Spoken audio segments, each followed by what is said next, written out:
Your brain is literally wired to keep you broke. And no, that's not some motivational catchphrase. It's neuroscience. Here's proof. If you found $100 on the sidewalk right now, you'd probably spend it on something fun. But if you worked an extra shift and earned that same $100, you'd save it. Same money, same value, completely different decision. Why? Because your brain doesn't treat all money the same way. And that's just one of the traps it sets for you every single day. In this video, I'm breaking down 4 psychological traps your brain uses to sabotage your money, and more importantly, how to outsmart each one.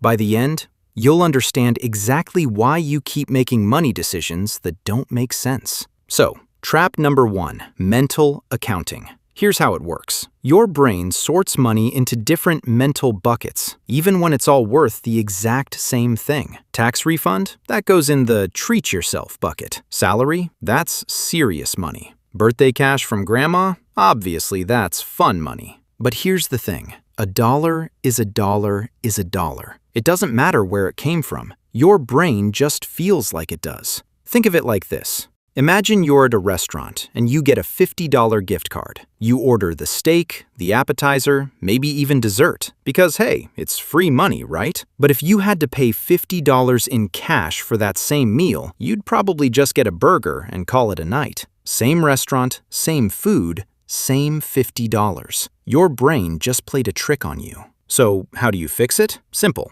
Next time you get unexpected money, a refund, a bonus, a gift, pause for 10 seconds and ask yourself, would I buy this if it came from my paycheck? If the answer is no, don't buy it. That's it. That's the whole fix. Simple as that. Now, trap number 2, loss aversion. And this one's sneaky. Your brain feels losing money about twice as intensely as it feels gaining the same amount. Losing $50 hurts, roughly the same as finding $100 feels good.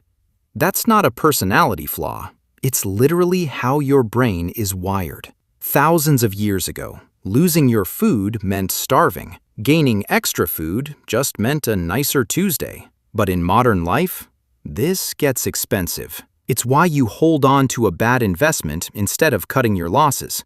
It's why you stay in a job you hate because leaving feels like losing the security. It's why you don't switch banks even though yours is charging you fees every month, because the feeling of losing what you have is stronger than the logic of gaining something better. Here's a practical fix. When you're facing a money decision, flip it around. Instead of asking, "What will I lose?" ask yourself, "What am I losing by not changing?" Staying in a bad investment isn't protecting your money, it's slowly draining it. Sometimes the biggest risk is doing nothing. Trap number 3, present bias. Your brain is really bad at caring about future you. Here's a wild example. If I offered you $50 today or $60 in a month, most people take the $50 today, even though waiting 1 month gives you a 20% return, which is insane. You wouldn't get that from any bank, but your brain goes, "Today, please." This is why saving for retirement feels impossible. It's why you buy the thing on sale now instead of putting that money away. Your brain treats future you like a stranger. Why should I sacrifice for that guy? The fix? Make saving automatic. If the money leaves your account before you see it, your brain never gets the chance to spend it. Set up an auto transfer on payday, even if it's just $20. Future you will be grateful, and present you won't even notice it's gone.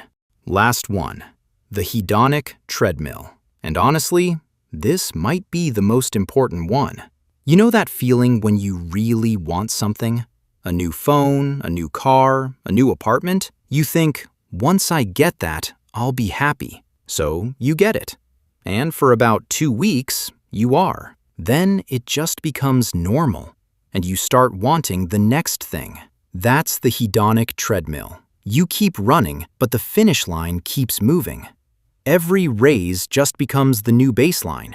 Every upgrade becomes the new minimum.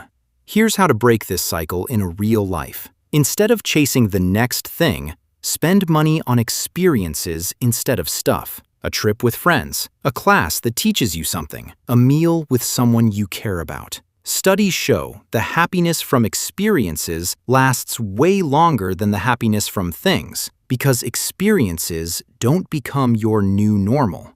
You can't get bored of a memory the same way you get bored of a phone. So here's the big picture. Being bad with money isn't about intelligence. It's not about not knowing enough. It's about understanding that your brain has 4 built-in traps: mental accounting, loss aversion, present bias, and the hedonic treadmill. And they've been running the show your whole life. But now you know they exist, and that's the first step to beating them. Awareness isn't everything, but it's the foundation. Every time you catch yourself treating found money differently, or holding on to something just because losing it feels bad, or grabbing the reward today instead of the bigger reward tomorrow, that's you winning. If this helped you understand your own money brain a little better, hit subscribe. I make these videos to break down complex stuff so it actually makes sense. Simple as that.